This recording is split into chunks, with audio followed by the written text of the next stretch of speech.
Halo, perkenalkan, nama lengkap saya Basilika Icenti Harming, biasa dipanggil Icen. Saya dari program studi Pendidikan Jasmani, Kesehatan, dan Rekreasi semester 3.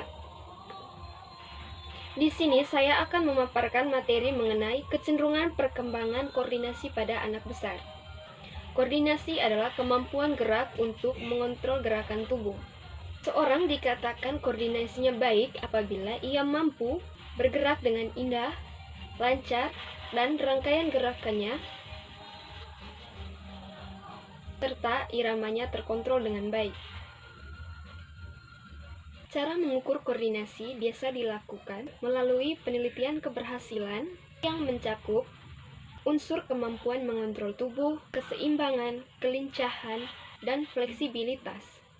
Jadi, macam-macam keterampilan gerak bisa berbentuk gerakan memukul, memegang, melempar, menangkap, menyepak, menggiring bola, memantul-mantulkan bola, berjengket, dan berbagai gerakan mengubah posisi tubuh dalam waktu yang cepat.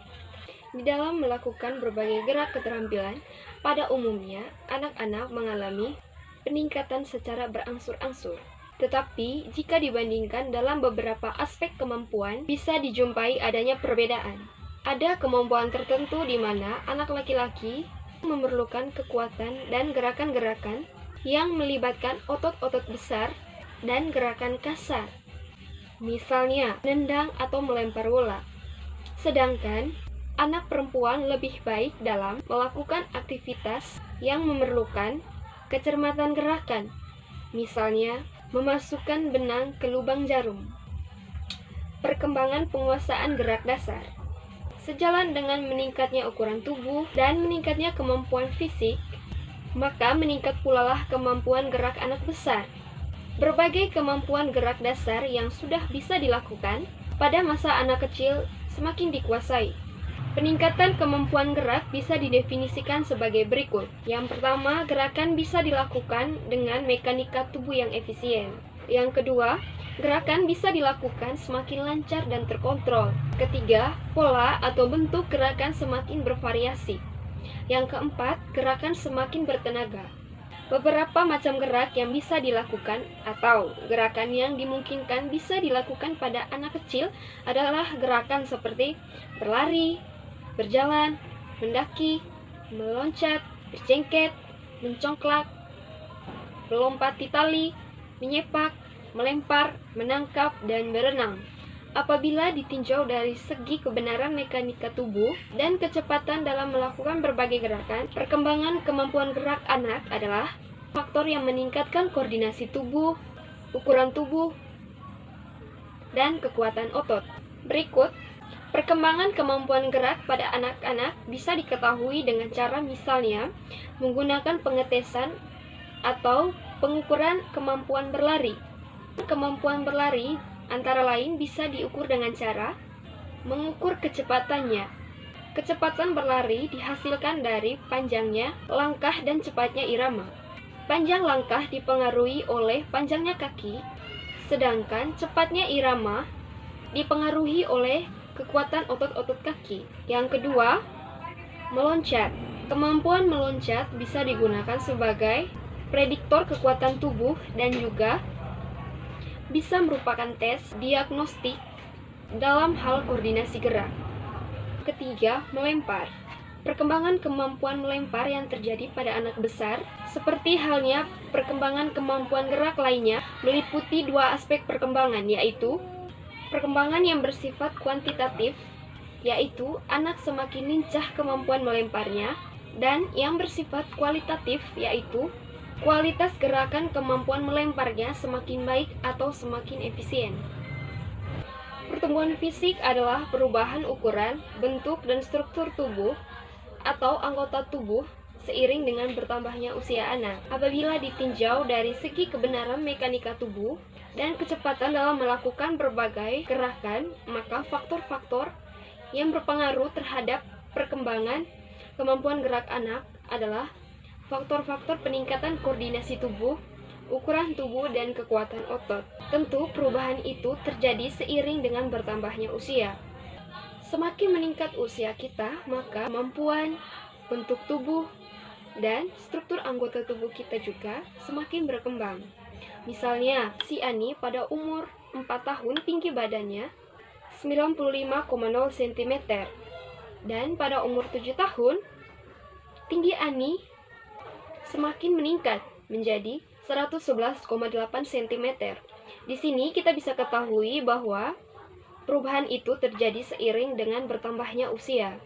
Apabila dinilai secara umum mengenai perkembangan minat melakukan aktivitas fisik pada anak-anak, dapat dilihat adanya kecenderungan grafik yang selalu meningkat. Minat berkembang dengan cepat pada tahun-tahun terakhir pada masa anak besar dan awal masa adolescensi. Jadi masa adolescensi itu masa remaja. Kecenderungan seperti ini terjadi baik pada anak laki-laki maupun perempuan. Berikut kecenderungan minat anak besar untuk melakukan aktivitas fisik.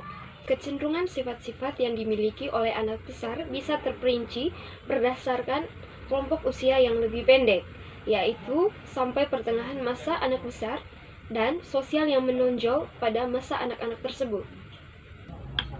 Berikut ini merupakan sifat-sifat psikologis dan sosial yang menonjol pada masa-masa tersebut. 1. Imajinatif serta menyenangi suara dan gerak ritmik. Biasanya pada masa anak-anak besar, kita sering menjumpai anak-anak yang mentalnya berani. Misalnya saat mendengarkan suara dan gerakan ritmik, mereka dengan spontan bergerak atau berjoget dengan teman-temannya. Yang kedua, menyenangi pergaulan aktivitas. Jadi kebanyakan anak pada usia ini mereka suka atau senang melakukan aktivitas-aktivitas, misalnya seperti bermain masak-masakan, main bola, ataupun lainnya. 3. Menyenangi aktivitas kompetitif. Pada masa anak besar sering kita jumpai anak-anak yang saat bermain selalu mengedepankan sifat kompetitif atau bersaing. Misalnya mereka melakukan aktivitas lomba seperti misalnya lomba menyanyi. Jadi ada yang sebagai juri, ada yang sebagai peserta. Jadi sebagai juri mereka menilai temannya saat bernyanyi. Tentu di sini sifat kompetitif atau persaingan di dalam diri mereka itu ada. 4. Rasa ingin tahunya besar. Pada masa anak besar sering kita jumpai anak-anak yang rasa ingin tahunya sangat besar.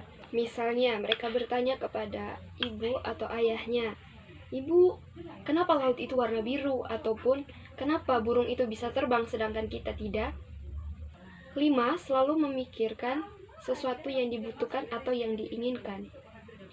Anak-anak selalu memikirkan sesuatu yang dibutuhkan atau yang diinginkan. Biasanya yang mereka butuhkan adalah bermain dan yang mereka inginkan adalah bermain. 6. Lebih menyenangi aktivitas kelompok daripada individu. 7. Meningkat minatnya untuk terlibat dalam permainan yang diorganisasi, tetapi belum siap untuk mengerti peraturan yang rumit. Jadi biasanya anak-anak pada usia anak besar, mereka hanya ingin terlibat dalam permainan tersebut, tetapi pada umumnya mereka belum tahu apa arti atau maksud dari aturan-aturan yang ada dalam permainan tersebut. 8. Cenderung membandingkan dirinya dengan teman-temannya dan mulai merasa rendah diri apabila merasa ada kekurangan dalam dirinya atau mengalami kegagalan. Jadi, anak-anak yang bermain pada usia ini 9. Mudah gembira karena pujian.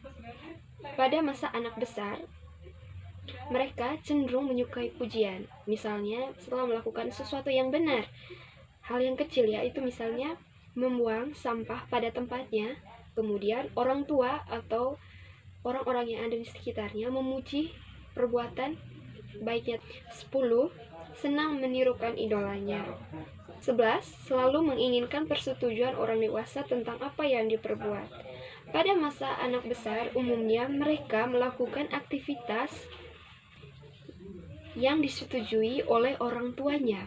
Mereka tidak akan melakukan aktivitas yang jika orang tuanya mengatakan itu tidak boleh dilakukan. Maka kebanyakan anak mendengar dan melakukan apa yang dikatakan orang tuanya. Aktivitas yang diperlukan anak besar. Aktivitas banyak menggunakan keterampilan untuk mencapai tujuan tertentu. Dalam hal ini, anak diberikan kesempatan untuk ikut ambil bagian dalam memperoleh pengetahuan dan penguasaan keterampilan. Berikut merupakan bentuk aktivitas. Yang pertama, pengenalan keterampilan olahraga. Anak diperkenalkan dengan beberapa macam cabang olahraga. Misalnya, 1. Bermain bola menggunakan kaki. 2. Bermain bola dengan berbagai ukuran dengan menggunakan tangan. 3. Memukul bola memakai tangan. 4. Memukul bola memakai pemukul. Berikut bermain dalam situasi berlomba atau bertanding dengan perorganisasian yang sederhana. Misalnya, berpacu dalam beberapa gerak, lari, lompat, berputar, menerobos, mengguling, merayap, dan sebagainya. Berikut, berpacu menggiring bola, melempar sejauh-jauhnya. Aktivitas pengujian diri dan aktivitas yang menggunakan alat-alat, misalnya, memanjat tiang atau tali sampai ketinggian tertentu, menggantung pada palang tunggal, meloncat naik dan turun pada peti lompat, meniti pada balok titian, mempertahankan keseimbangan selama mungkin dalam sikap kapal terbang. 2. Aktivitas secara beregu atau berkelompok. Anak-anak diberi kesempatan untuk bekerja sama dengan teman-temannya dalam melakukan aktivitas untuk membina kebersamaan di antara mereka. Hal ini bertujuan agar pada diri anak sudah tertanam sifat-sifat yang selalu bekerja sama dan saling menolong antara satu dengan yang lain. Berikut bentuk-bentuk aktivitas. 1. Aktivitas bermain atau berlomba beregu. Misalnya bermain sepak bola, bola tangan atau kasti, estafet dalam beberapa macam gerakan dengan diatur menjadi beberapa regu dan dilakukan dalam bentuk lomba. Anak membentuk formasi tertentu secara berubah-ubah dengan berlari. Berikut menari dengan membentuk formasi tertentu. 3. Aktivitas mencoba-coba. Anak-anak diberi kesempatan mencoba kemampuannya untuk mengatasi suatu masalah dan belajar tentang prinsip-prinsip mekanis, fisiologis, dan kinesiologis dari gerakan-gerakan. 1. Bentuk aktivitas. A. Aktivitas mengatasi masalah menurut cara dan kemampuan anak masing-masing. Misalnya, menempuh lintasan dan rintangan tertentu dengan caranya masing-masing secepat-cepatnya. 2. Memindahkan benda-benda atau bola dari satu tempat ke tempat lain sebanyak-banyaknya dan secepat-cepatnya dengan caranya masing-masing. Berikut aktivitas gerak tarik kreatif. Misalnya, bergerak bebas menurut kreasinya masing-masing, mengikuti macam-macam irama musik, umpamanya disco, rock, march, waltz, atau caca. Berikut aktivitas latihan gerak untuk pengembangan. Misalnya mencoba-coba beberapa gerakan menyepak bola agar bisa menemukan cara menyepak yang paling efisien dan efektif yang sesuai dengan masing-masing anak. Berikut mencoba-coba beberapa macam gerakan melempar bola agar bisa melakukan cara melempar yang paling efisien dan efektif yang sesuai dengan masing-masing anak. 4. Aktivitas untuk meningkatkan kemampuan fisik dan keberanian dalam bentuk aktivitas individual atau permainan kelompok, terutama yang melibatkan kekuatan dan ketahanan. Misalnya, bermain perang-perangan, bermain kejar-kejaran, bermain timpukan-timpukan memakai bola yang ringan agar tidak sakit jika terkena, bermain petak umpet. Berikut program latihan untuk pengembangan kemampuan fisik. Misalnya yang pertama, squat jump, push up, sit up, back ups, squat thrust, jogging run. Berikut latihan relaksasi. Misalnya, 1. Latihan mengatur pernafasan. 2. Latihan peregangan otot tubuh. 3. Latihan pengondoran otot-otot tubuh. Demikianlah hasil presentasi dari saya. Jika ada teman-teman yang ingin memberikan pertanyaan, kritikan, ataupun saran, saya persilahkan.